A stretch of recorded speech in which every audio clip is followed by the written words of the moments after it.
राहें जहाँ तक जाएंगी न राहगीर वहां तक जाएगा। तुम दरिया से क्या पूछ रहे हो, नीर कहाँ तक जाएगा। खींच धनुष की डोर, निशाना साधो अपने मंजिल का, बाकी बाद में देखेंगे कि तीर कहाँ तक जाएगा। हेलो दोस्तों, आवाज स्टडी पॉइंट पे आपका बहुत बहुत स्वागत है। आज के वीडियो में हम सीखेंगे लैंग्वेज फर्स्ट यानी इंग्लिश के बारे में। इंग्लिश का आज टॉपिक हमारा है आर्टिकल। आर्टिकल में कुछ प्रैक्टिस करने वाले हैं आज। आइए आइए प्रैक्टिस करते हैं। प्रैक्टिस को यानी वीडियो को स्टार्ट करने से पहले अगर आप हमारे चैनल पर नए हैं तो चैनल को सब्सक्राइब करें, लाइक और शेयर करना बिल्कुल ना भूलें। चलिए वीडियो को स्टार्ट करते हैं। आज का हमारा पहला क्वेश्चन है कि कॉपर इज यूजफुल मेटल। यहाँ पे डैश है। कॉपर इज क्या ऑप्शन ए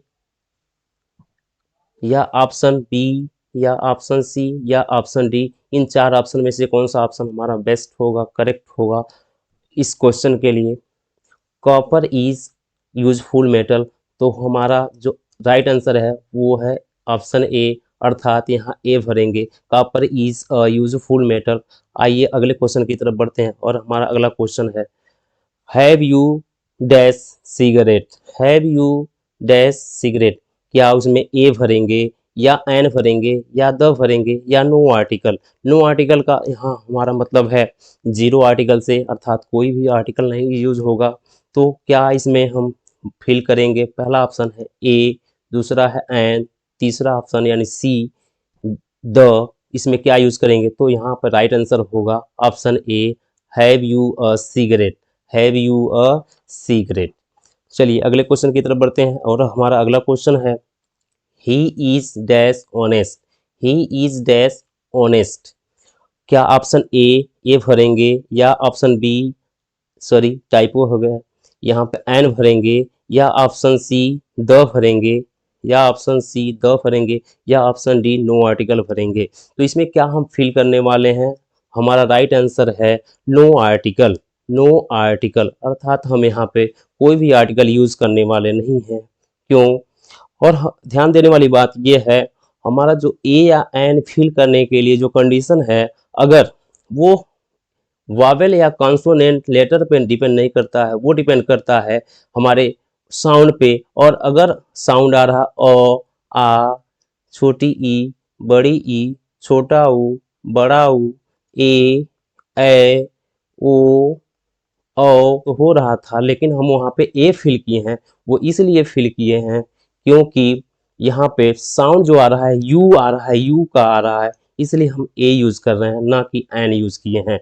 आइए अगले क्वेश्चन पे हम प्रोसीड करते हैं और हमारा अगला क्वेश्चन जो है वो अगला क्वेश्चन है the Ganga is dash sacred river. The Ganga is sacred river, क्या ऑप्शन ए भरेंगे या एन भरेंगे या फिर द भरेंगे या नो आर्टिकल भरेंगे। यहाँ पे हम क्या भरेंगे, आप खुद ट्राई करें, प्रैक्टिस करें क्या भरेंगे। तो हमारा जो राइट आंसर है वो है ए, अर्थात हम यहाँ पे ए फिल करेंगे। Ganga is a sacred river. Ganga is a sacred river. Next question पे प्रोसीड करते हैं और हमारा अगला क्वेश्चन है dash aeroplane flies in the sky.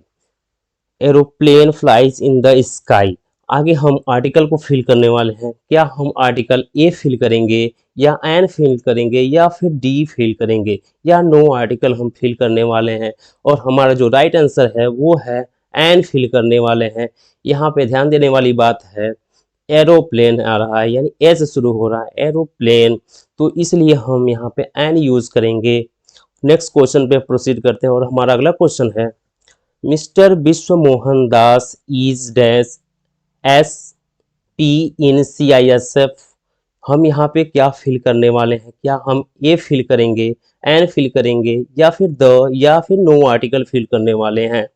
और हमारा जो राइट आंसर है वो है एन फिल करेंगे। हम यहाँ पे एन फिल करेंगे, यानी हमारा ऑप्शन बी सही है। ऑप्शन बी सही है। ध्यान देने वाली बात है यहाँ पे एस पी आ रहा है, S P, S P A से शुरू हो रहा है, इसलिए हम यहाँ पे एन यूज करेंगे। क्या यूज करेंगे, एन यूज करेंगे। आइए अगले क्वेश्चन पे प्रोसीड करते हैं और हमारा अगला क्वेश्चन है he is fond of dash music. He is fond of dash music, क्या हम ए भरेंगे, एन भरेंगे, या फिर द, या फिर नो आर्टिकल। तो हमारा जो राइट आंसर है वो क्या है, हम यहाँ पे कोई भी आर्टिकल फिल करने वाले नहीं हैं, कोई भी आर्टिकल यहाँ फिल नहीं किया जाएगा। क्यों? क्योंकि he is fond of music, किसी न ही यहाँ पे ए या एन या द, कोई भी आर्टिकल फिल नहीं करना है। अगले क्वेश्चन पे बढ़ते हैं और हमारा जो अगला क्वेश्चन है वो है every country every country has dash parliament, every country has dash parliament, या ए फिल करेंगे, एन फिल करेंगे, द या नो आर्टिकल, क्या फिल करने वाले हैं हम। तो क्वेश्चन नंबर 8 का जो राइट आंसर है वो है हम ऑप्शन ए, अर्थात यहाँ पे हम ए फिल करने वाले हैं, ए फिल करने वाले हैं, आर्टिकल ए फिल करेंगे। नेक्स्ट क्वेश्चन पे प्रोसीड करेंगे और नेक्स्ट क्वेश्चन है राइस इज सोल्ड एट ₹10 पर डैश किलो, 10 पर डैश किलो, क्या ए फिल करेंगे, एन फिल करेंगे, द या नो आर्टिकल फिल करने वाले हैं।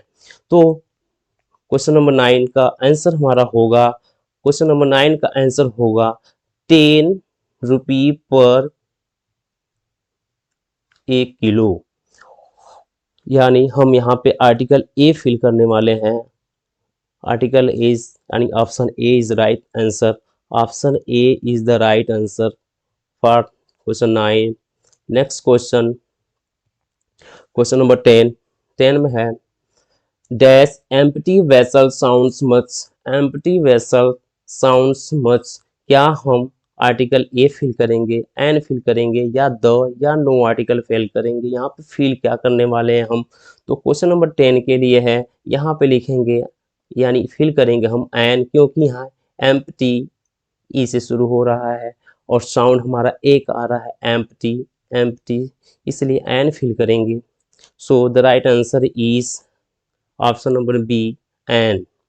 Next question, he is going to have dash bath, he is going to have, he is going to have dash bath, यहाँ पे हम क्या फिल करने वाले हैं, क्या ऑप्शन ए आर्टिकल फिल करेंगे, या एन आर्टिकल फिल करेंगे, या फिर आर्टिकल द फिल करेंगे, या फिर नो आर्टिकल फिल करने वाले हैं। तो 11 नंबर क्वेश्चन के लिए हम आर्टिकल जो फिल करने वाले हैं वहाँ ए आएगा, अर्थात he is going to have a bath, he is going to have a bath, option A is the right answer, option A is the right answer। next question और question number 12, 12 आपके सामने आपके screen पे 12, question number 12, question number 12, sorry for that.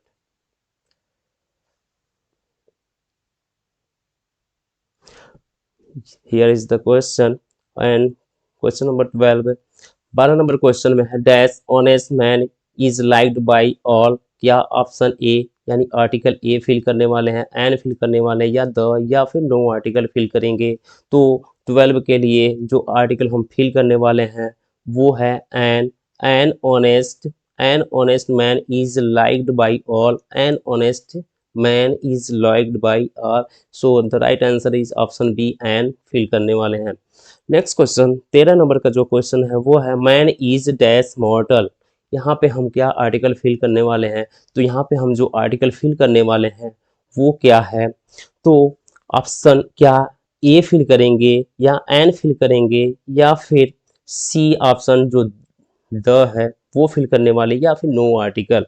तो 13 number question में जो right answer है वो है नो आर्टिकल, अर्थात यहाँ पे हम कोई भी आर्टिकल फिल करने वाले नहीं हैं, कोई भी आर्टिकल नहीं फिल करेंगे। Man is mortal. Question number 14, 14 में है such dash great man he is, such dash great man he is, क्या ऑप्शन ए फिल करेंगे आर्टिकल, या एन आर्टिकल फिल करेंगे, या द या फिर नो आर्टिकल फिल करने वाले हैं। तो जो 14 नंबर क्वेश्चन के लिए आंसर है वो है हम यहाँ पे ए फिल करेंगे, such a great man he is, such a great man he is. यहाँ पे एक क्लू भी है, यहाँ पे देखें यहाँ मैन है, यहाँ मैन है, मेन नहीं है, इसे भी हम पता कर सकते हैं। Such a great man he is, option A is the right answer for question number 14। Next question आपके समक्ष, नेक्स्ट क्वेश्चन, क्वेश्चन नंबर 15 है। क्वेश्चन नंबर 15 है, many dash man comes here, many dash man comes here. क्या option ए article fill करेंगे, N fill करेंगे, या the, या फिर नो आर्टिकल फिल करने वाले हैं। तो क्वेश्चन नंबर 15 के लिए जो राइट आंसर है वो है ए फिल करेंगे, अर्थात option A is the right answer. Many a man comes here, many a man comes here, यहाँ पे मैन है, अगर यहाँ पे मेन होता तो फिर कुछ और होता, लेकिन यहाँ पे मैन दिया है, इसलिए हमारा यहाँ पे क्लू एक मिलना बिल्कुल आसान हो गया था। आइए, इस तरह से अंग्रेजी के आर्टिकल के कुल 15 क्वेश्चन हमने कंप्लीट किया। अब हिंदी के कुछ क्वेश्चन जो आपके समक्ष है प्रस्तुत है। हिंदी भाषा शब्द रूप, आइए जानते हैं। पहला क्वेश्चन है, कवि का स्त्रीलिंग शब्द है, कवि का स्त्रीलिंग शब्द है, क्या वो कवित्री है, क्या वो कवियत्री है, या कवयित्री है, या कवियित्री है, कवियित्री है। ध्यान देने वाली बात है, ये सबसे ज्यादा रिपीटेड क्वेश्चन है हर एक एग्जाम में, जो जिस भी एग्जाम में हिंदी आया होगा वहाँ पे ये क्वेश्चन ज़्यादातर रिपीटेड हुआ है। इसलिए दोस्तों इस क्वेश्चन को बाकायदा ध्यान से अच्छे से पढ़ लें, अच्छे से समझ लें, और ये इसका जो राइट आंसर होगा वो होगा कवयित्री, यानी option C is the right answer, option C is the right answer, कवयित्री। अगले क्वेश्चन पे प्रोसीड करते हैं, और अगला क्वेश्चन है, निम्नलिखित में से कौन सा शब्द सदा बहुवचन में प्रयोग होता है, कौन सा शब्द सदा बहुवचन में प्रयोग होता है। क्या शिशु को सदा बहुवचन में प्रयोग करते हैं, या भक्ति को, या पुस्तक को, या प्राण को।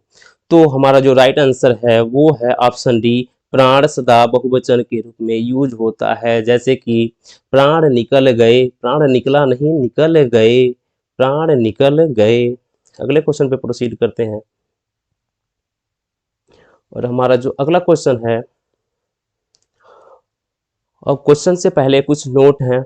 जैसे देखें, आंसू, केस, समाचार, दर्शन, प्राण, हस्ताक्षर, बाल, रोग, प्रजा, रोम, होश आदि सदा बहुवचन में प्रयुक्त होने वाले होते हैं, यानी इनको सदा बहुवचन में प्रयोग किया जाता है।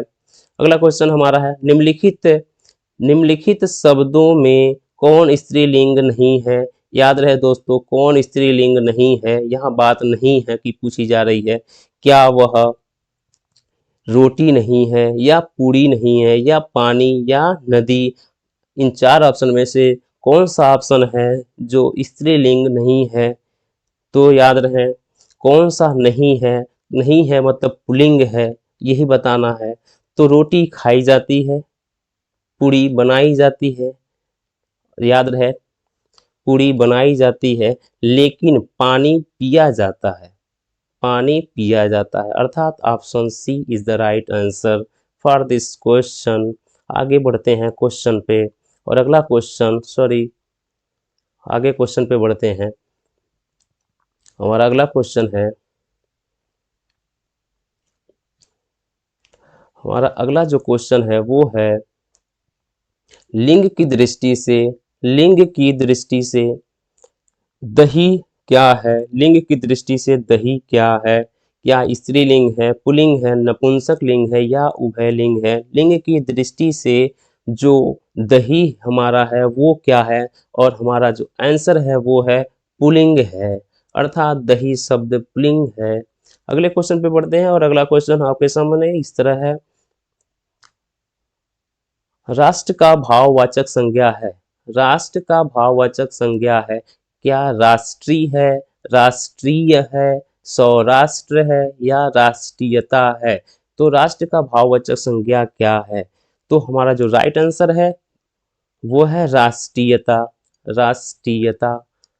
अगले क्वेश्चन पे बढ़ते हैं, और अगला क्वेश्चन है, अगला क्वेश्चन, सो है, सो है क्या, क्या प्रश्नवाचक है, निश्चयवाचक है, संबंधवाचक है या कोई नहीं है? तो सो क्या है? तो सो क्या है इसका हमारा जो आंसर है वो है संबंधवाचक। जैसे क्या है, जो सो, ये संबंधवाचक हैं। अगले क्वेश्चन पे है, अगला क्वेश्चन हरियाली। हरियाली क्या है? हरियाली क्या जातिवाचक संज्ञा है या समूहवाचक संज्ञा है या भाववाचक संज्ञा या विशेषण है? तो क्वेश्चन नंबर 7 का जो आंसर हमारा है वह है हरियाली एक भाव है। हरियाली एक भाव है अर्थात भाववाचक संज्ञा है। हरियाली भाववाचक संज्ञा है। अगले क्वेश्चन पे बढ़ते हैं और अगला क्वेश्चन है, अगला क्वेश्चन कुछ इस तरह है आपके सामने। 8वें नंबर क्वेश्चन पे बढ़ते हैं। अगला क्वेश्चन, लड़का पेड़ से गिरा। लड़का पेड़ से गिरा, उपरोक्त वाक्य में कारक बताइए। लड़का पेड़ से गिरा, क्या संप्रदान कारक है, कर्म कारक है, अपादान कारक है या करण कारक है? लड़का पेड़ से गिरा में कौन सा कारक है आपको बताना है। तो यहाँ पे जो राइट आंसर है वो है अपादान कारक है, अर्थात option C is the right answer. अगले क्वेश्चन में बढ़ते हैं। अगला क्वेश्चन है खूंटी शब्द का बहुवचन बताइए। खूंटी शब्द का बहुवचन बताइए। क्या खूंटियां हैं, खूंटियों हैं, खूंटिया है या खूंटियों है? तो हमारा जो 9 क्वेश्चन नंबर 9 का आंसर है वो है ऑप्शन ए खूंटियां। खूंटियां, खूंटियां is the right answer for question number 9। अगले क्वेश्चन पे बढ़ते हैं और अगला क्वेश्चन आपके सामने। अगला question, question number 10। Question number 10 में है, राजा सेवक को कंबल देता है। राजा सेवक को कंबल देता है, वाक्य में रेखांकित पद में कौन सा कारक है? रेखांकित पद सेवक, सेवक को कंबल देता है तो सेवक क्या है? क्या कर्म कारक है, संबंध कारक है, संप्रदान कारक है या फिर कर्ता कारक है? आपको 4 ऑप्शन में से जो बेस्ट ऑप्शन है वो बताना है। तो हमारा जो बेस्ट ऑप्शन है वो है संप्रदान कारक। संप्रदान कारक, राजा सेवक को कंबल देता है, संप्रदान कारक है। अगले क्वेश्चन पे बढ़ते हैं और अगला क्वेश्चन है गरीबों की सहायता करो। गरीबों की सहायता करो, यहाँ पे गरीब जो शब्द है वो क्या है? गरीब शब्द क्या वो विशेषण है, विशेष्य है, जातिवाचक संज्ञा है या भाववाचक संज्ञा है? और हमारा जो 11 नंबर क्वेश्चन का आंसर है वो है गरीब जो शब्द है उसका, वो गरीब शब्द एक जातिवाचक संज्ञा है, इसलिए ऑप्शन नंबर सी जातिवाचक संज्ञा हमारे लिए यानी हमारा क्वेश्चन नंबर 11 का राइट आंसर है। और इस तरह से ये हमने हिंदी के कुछ क्वेश्चन और इंग्लिश के कुछ क्वेश्चन को आज इस वीडियो में कंप्लीट किया है। अगर आपको वीडियो अच्छा लगा हो तो वीडियो को लाइक करें, ज़्यादा से ज़्यादा शेयर करें और अगर चैनल पे नए हैं तो चैनल को सब्सक्राइब करना बिल्कुल ना भूलें। धन्यवाद, बहुत बहुत धन्यवाद।